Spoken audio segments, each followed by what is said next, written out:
Hello, welcome to Dong Nai Radio and Television Station. Here comes the news today.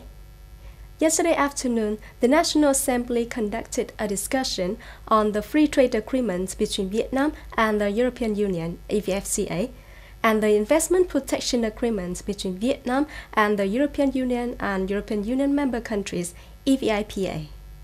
The EU is the second largest import market in the world and is currently the second largest export market of Vietnam. Through these agreements, Vietnam can access a potential market with a population of over 500 million people, GDP of about 15,000 billion USD, accounting for 22% of global GDP. The EVFTA agreement helps diversify our country's markets so as not to depend on a limited number of markets and at the same time acts as a lever to stimulate other partners to strengthen trade and investment relations with Vietnam. Meanwhile, EVIPA will create a favorable environment for Vietnam to promote investment attraction in some areas where the EU has potential and strengths. In April, Dong Nai's good export turnover to the U.S. market reached nearly 432 million USD, accounting for nearly 29% of the total export turnover of the whole countries, down slightly from the previous month. Generally, in the first 4 months of this year, export turnover to the U.S. market reached nearly 1.7 billion USD, up 1.5% compared to the same period in 2019. In April, due to the impact of COVID-19 pandemic, many U.S. enterprises restricted or stopped importing some products from Dong Nai, but businesses in the province increased exports of other products to the above market to compensate, so they kept a positive growth.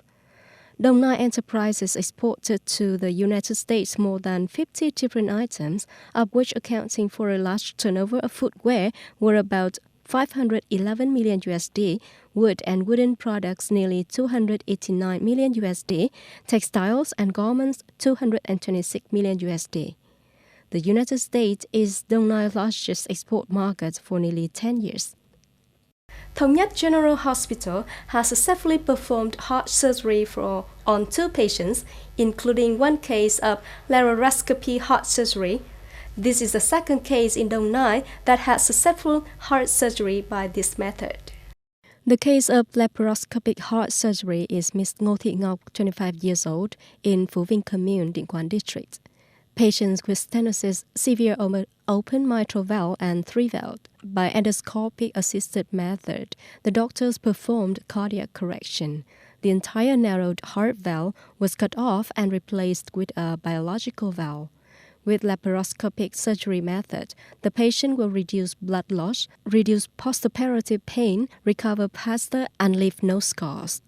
Also yesterday, with the support of Chợ Rẫy Hospital, Ho Chi Minh City, Thống Nhất General Hospital successfully performed heart surgery for 19-year-old patient with ventricular septal defect, pulmonary valve stenosis, tricuspid regurgitation, and heart failure. Currently, both patients are receiving intensive care after surgery. European countries gradually reopen the economy. All Italian airports will start reopening again from June the 3rd, Transport Minister Paola De Micheli said Wednesday.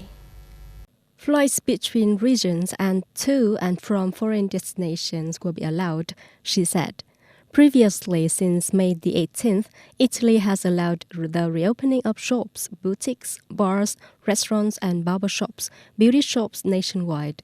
In addition, people are also allowed to travel freely within each region.